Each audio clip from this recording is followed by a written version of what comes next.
There once was a woman who lived on the moon. She had the power to hold the tides on earth at bay and bring about bountiful harvests. Her might and will kept the earth from spinning off its axis and colliding with the moon. She loved her life and was proud of her duty. However, her life of solitude was lonely and sad. One night as she stared down at earth, she saw a man.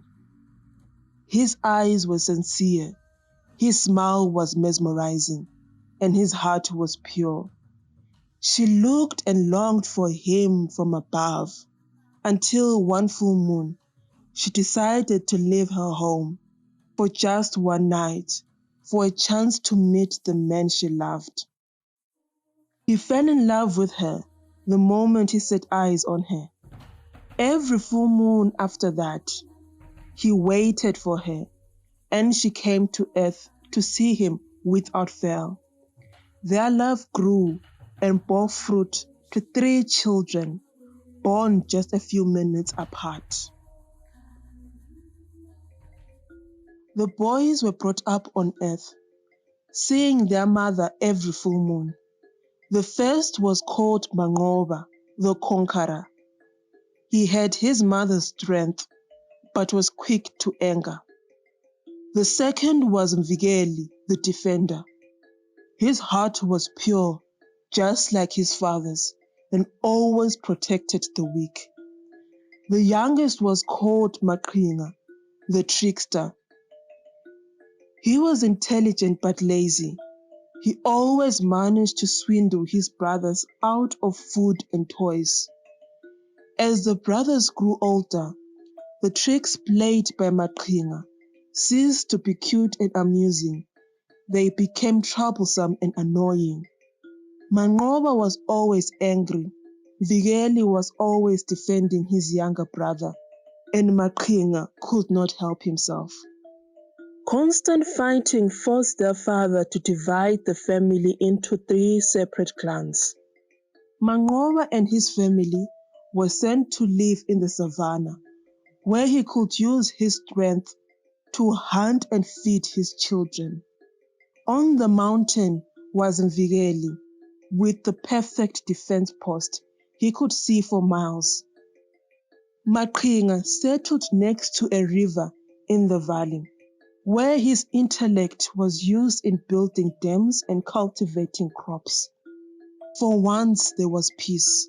The brothers lived their separate but happy lives, all an equal distance from each other, not too far, but not too close. With the children out of the nest, the woman on the moon came down and took her lover up to the moon. Her life of solitude was truly over. Every full moon without fail, Mangoba came out of the savannah. Mvikeli walked down the mountain, and Maqhinga strode out of the valley. The boys met in the center of their kingdom, made a fire, and waited for their mother. Distance truly makes the heart grow fonder. The boys, now men, forgot about the squabbles of youth. They shared stories about their new lives as adults, sang songs from their childhood. Sometimes they waited and their mother did not come, but that was no problem. It was the company they loved. One full moon, Mangoba brought a new musical instrument he had traded for skins with the people of Zimbabwe. They called it Mbira. It had a beautiful wooden board and staggered metal keys. None of them could play the magnificent instrument, but all marveled at its beauty. Maqhinga fell back to his old tricks. He begged his older brother, Mangoba, that he could not lick his elbow. His entire territory for the Mbira, the trickster proposed. Strong-headed Mangoba, never to shy away from a challenge, took the bet and lost his precious Mbira. Angered, Mangoba threw a spear at Maqhinga. True to form, Mvikele stepped in to defend his brother.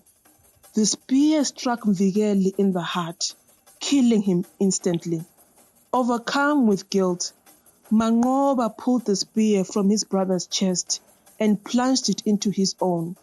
Devastated with grief, Maqhinga too cowardly to take a spear to the heart, but too ashamed to show his face ever again, walked into the night, never to be seen again. She came down from the moon, only to find her dead sons lying beside a dying fire. In a panic, she called out to her youngest, but there was no response. What had happened to her beloved sons? With no one for miles to tell the tale, she looked to the stars, and there it was, written in the stars, a tale of anger, bloodshed, guilt, and shame, all for an instrument none of them knew how to play. She fell to the ground, wailing and weeping. She could not be consoled, neither could she be moved. She sat at the spot her sons died for weeks after their bodies were taken away. She cried out and pleaded with the gods to bring her dear sons back to him. Parents should never bury their children. She was distressed. Her lover could not stay to console her. He left for the moon.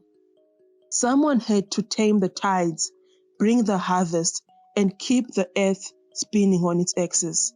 His sons were dead, but his grandchildren were still alive. He had to protect them and all the people of the earth. Alone and broken-hearted, she did not eat or drink. She withered away, but still she could not be moved. The gods could not bear to hear her piercing cries, nor watch her sorrowful sobbing. They shut her eyes and sealed her mouth, because they did not want to see the tears from her eyes, nor hear the howling from her mouth. They left her ears unsealed, so that she could hear the music of the Mbira. They thought it would comfort her, but all it did was remind her of all that she had lost. She sat and mourned her dead children and missing child.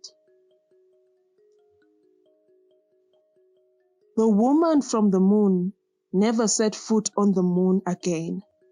She wasted away. Without the life force of the moon, she died slowly. As a last act of defiance, a baobab tree grew from her bones. It stands there as a reminder of what she lost. The three clans from the mountain, valley, and savanna grew into great kingdoms. The same blood feud persists today. Broken-hearted, the man on the moon retreated to the dark side of the moon, rarely coming out.